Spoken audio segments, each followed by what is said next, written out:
குருவே சரணம். அனைவருக்கும் வணக்கம். நான் மகாவிஷ்ணு பேசுகிறேன். இன்றைக்கி நம்ம டிஸ்கஸ் பண்ண போகிற டாபிக் எதை பற்றி அப்படின்னு பார்த்தீங்கன்னா, இந்த ஆன்மீக வாழ்க்கையில் ஆரம்ப கட்டத்தில் ட்ராவல் பண்ணுறவங்க எல்லாருக்குமே இருக்கக்கூடிய ஒரு காமனான ஒரு டவுட். ஏன்னா அவங்க ஆரம்ப கட்டத்தில் ட்ராவல் பண்ணி வந்துட்டு இருக்கும்போது நிறைய சித்தர்களை மீட் பண்ணுறதுக்கு வாய்ப்புகள் இருக்குது, ஞான நிலை அடைஞ்சவர்களை மீட் பண்ணுறதுக்கு நிறைய வாய்ப்புகள் இருக்குது. இல்லை ஒரு சில ஜீவ சமாதிகள்லாம் போகும்போது பார்த்திங்கன்னா அந்த ஆன்மீகத்தில் இருக்கிறவங்கலாம் இருப்பாங்க, நல்ல உயர்ந்த நிலையில் இருக்கிறவங்களே பார்த்திங்கன்னா கோபப்படுவாங்க. அப்போது இந்த ஆன்மீகத்தோட அந்த ஆரம்ப காலகட்டத்தில் ட்ராவல் பண்ணுறவங்களுக்கு ஒரு டவுட் வரும், ஞானிகளுக்கு கோபம் வருமா அப்படின்னு சொல்லிட்டு ஒரு டவுட் வரும். ஸோ அதை பற்றி தான் இன்றைக்கி நம்ம டீட்டெயில்டாக இந்த ஒரு வீடியோவில் நம்ம பார்க்க போகிறோம். ஆக்சுவலாக ஞானிகளுக்கு கோபம் வருமா அப்படின்றத பார்க்குறதுக்கு முன்னாடி இந்த கோபம்ன்றது எதனால் வருது காமனா அப்படின்றத நம்ம பார்க்க வேண்டியது மிகவும் அவசியமாகவும் இருக்குது. ஏன் இந்த கோபம்ன்றது இருக்குது அப்படின்னா, உங்களுடைய எண்ண பதிவுகள் இது நாள் வரைக்கும் நீங்கள் சின்ன வயசுலேருந்து ஒரு சில விஷயங்களை பார்த்து வளர்ந்துருப்பீங்க. எதெல்லாம் எனக்கு கோபம் வரும், எதெல்லாம் எனக்கு பிடிக்கும், எதெல்லாம் பிடிக்காது, இதெல்லாம் என்னோடய டிசைர்டு லிஸ்ட்டில் இருக்குது, இதெல்லாம் என்னோடய ஹிட் லிஸ்ட்டில் இருக்குது, இதெல்லாம் பிடிக்காத லிஸ்ட்டில் இருக்குதுன்னு சொல்லி உங்களோட மைண்டு ஆல்ரெடி ஒரு ப்ரீ ப்ரோக்ராம் டோட்டலாக பண்ணி வச்சுருக்கு. சரிங்களா? ஸோ அப்படிப்பட்ட ப்ரோக்ராமுக்கு ஆப்போசிட்டாக ஏதாவது விஷயம் நடக்கும்போது, இல்லை எக்ஸ்பெக்ட் பண்ண மாதிரியான விஷயங்கள் நடக்காத போது, அந்த கோபம் என்பது உங்களுடைய கான்ஷியஸ்னஸ் இல்லாமே படார்னு வந்துடும். இன்ஃபேக்ட் கோபம் வந்ததுக்கப்புறம் தான் அதை நீங்கள் நோட் பண்ணவே ஆரம்பிப்பீங்க. ஆஹா கோபம் வந்துருச்சு அப்படின்றது. பல பேர் கோபம் வந்ததுக்கப்புறம் கூட கோபம் வருதுன்னே தெரியாமல் ரியாக்ட் பண்ணிகிட்டு இருப்பாங்க. அப்போ என்னன்னா, இந்த கோபம் என்பது சராசரி மனிதர்களுக்கு வரும்பொழுது சராசரி மனிதர்கள் என்ன பண்ணுவாங்கன்னா, அந்த கோபத்துக்கு தகுந்த மாதிரி ரியாக்ட் பண்ணி அவங்களோட கேரக்டரையும் இழந்து ஆப்போசிட்டில் இருக்கிறவங்களே அவமானப்படுத்தி, கஷ்டப்படுத்தி, காயப்படுத்தி டோட்டலாக அந்த இடத்துல ஒரு அமளி துமளியை கிளப்பி விட்ருவாங்க. ஆனால் இதே ஒரு ஞானிகளுக்கு, ஞான நிலை அடைஞ்சவங்களுக்கு எப்படிங்க கோபம் வரும் அப்படின்னு சொல்லி ஒரு கேள்வி எல்லாத்துக்குமே இருக்கும். ஞான நிலை அடைந்தவர்களுக்கும் கோபம் வருவது என்பது சகஜமான ஒரு விஷயம்தான். இதை நம்ம எல்லாரும் ஒத்துக்கணும், அக்செப்ட் பண்ணிக்கிட்டு தான் ஆகணும். ஏன் அப்படின்னு கேட்டிங்க அப்படின்னா, ஞான நிலை அடைஞ்சவர்கள் கெட்ட வார்த்தையெல்லாம் அசிங்கமாக பேசுவாங்க. அதுக்காக அவங்க ஞான நிலை அடைந்தவங்க இல்லை அப்படின்லாம் கிடையாது. திருவண்ணாமலையில் மூக்குப்பொடி சித்தர்னு ஒருத்தர் இருந்தார். பக்கத்தில் போனீங்கன்னாவே எதையாவது கல் எடுத்து எறிவார், கோவப்பட்டு எதையாவது பேசுவார், திட்டுவார், கெட்ட வார்த்தைகள்லாம் யூஸ் பண்ணுவார். அதுக்காக அவர் சித்தர் இல்லை அப்படின்றதெல்லாம் கிடையாது. மிகப்பெரிய அமைச்சர்களும் சரி, போலீஸ்காரங்களும் சரி, உயர்ந்த பதவிகளில் இருக்கிறவங்க சரி, அவருடைய பார்வை நம்ம மேலே படாதான்னு சொல்லி கியூ கட்டி நின்று வெயிட் பண்ணிலாம் அவரை பார்த்துட்டு போயிருக்காங்க. இந்த மாதிரி பார்த்திங்கன்னா நம்ம அழுக்கு மூட்டை சித்தர் பழனியில் ஒரு சித்தர் ஒருத்தர் இருந்தார். அவரும் கெட்ட வார்த்தைகள் நிறைய பேசுவார். அதுக்காக கெட்ட வார்த்தைகள் பேசுகிறாங்கன்றக்காக அவங்க தெளிவற்றவங்க அப்படின்னு நம்ம சொல்லிட முடியாது. சித்தம் கலங்கியதுனால்தான் அவன் பேர் சித்தன். சித்த நிலை ஃபுல்லாக சதா சர்வகாலமும் அந்த இறைநிலையே இருக்கிறதுனால இந்த உலகத்தின் மேலே அவங்களுக்கு எந்த விதமான ஒரு ஈடுபாடும் இருக்காது. அப்படி இருக்கிறப்போ அவங்கள அறியாமல் சில விஷயங்கள் பார்த்திங்கன்னா கோபம் வரும், கெட்ட வார்த்தைகள் பேசுகிறது, அது எல்லாமே அப்படி நடக்கிறது தான். இது ஆன்மீக ரீதியாக இருக்கிறவங்க.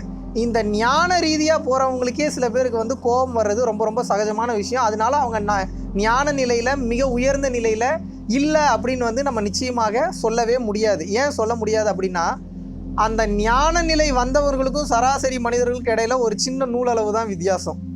இன்னும் ஞானம் அடைந்தவர்கள் நம்ம ஏலியன்ஸ் மாதிரிலாம் நம்ம ஃபீல் பண்ண தேவையில்லை.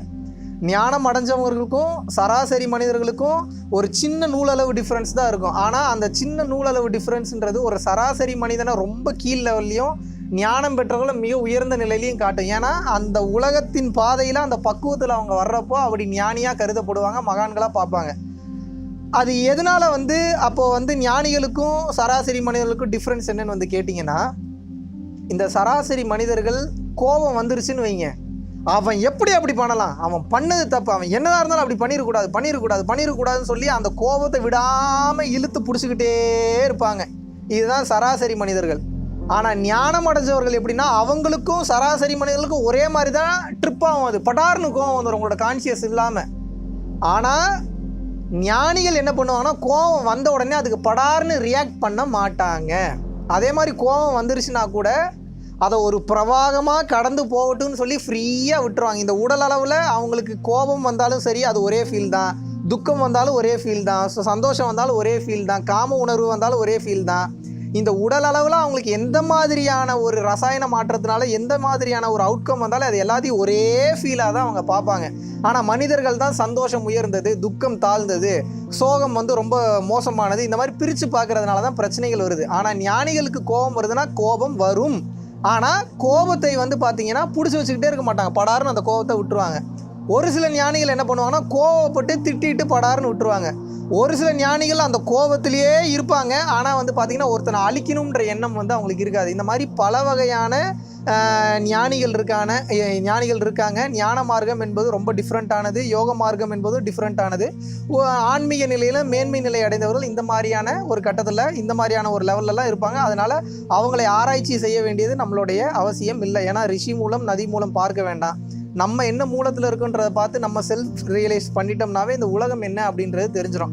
இதில் மெயினாக உங்களுக்கு இன்னொரு விஷயம் என்ன சொல்லணும்னா, இந்த ஞான நிலை அடைந்தவர்கள்லாம் பார்த்தீங்கன்னா இதில் ரொம்ப சூட்சமான ஒரு விஷயம் இருக்குது. இந்த சித்துக்கள் அப்படின்றது கைகூட அஷ்டமா சித்துக்கள் அப்படின்னு சொல்லுவாங்க. அதான் அந்த காற்றுல பறக்கிறது, தண்ணியில் நடக்கிறது, அப்படி போகிறது இப்படி போகிறது, ஒரே நேரத்தில் 8 இடத்துல காட்சி கொடுக்கறது, காணாமல் போகிறது, காற்றோட காற்றா கரைஞ்சி போகிறது, இந்த மாதிரிலாம் நிறையா வந்து சித்துக்கள் வந்து இருக்குது. இந்த மாதிரி ட்ராவல் பண்ணவங்க ஆன்மீகத்தில் ட்ராவல் பண்ணும்போது மனம் ஒருநிலைப்படும் போது என்னாகும்னு வந்து பார்த்தீங்கன்னா சித்துக்கள் அவங்களுக்கு கைகூடிரும். சித்துக்கள் கைகூடி இந்த மாதிரியான மிராக்கலான விஷயங்கள் பண்ணவங்க பல பேர் ஞானம் கிடைக்காம இருக்காங்க. ஞானம் என்பது வேறு, சித்து என்பது வேறு. ஞானம் பெற்ற பல பேர் வந்து சித்துக்கள் கைகூடாமல் இருக்காங்க.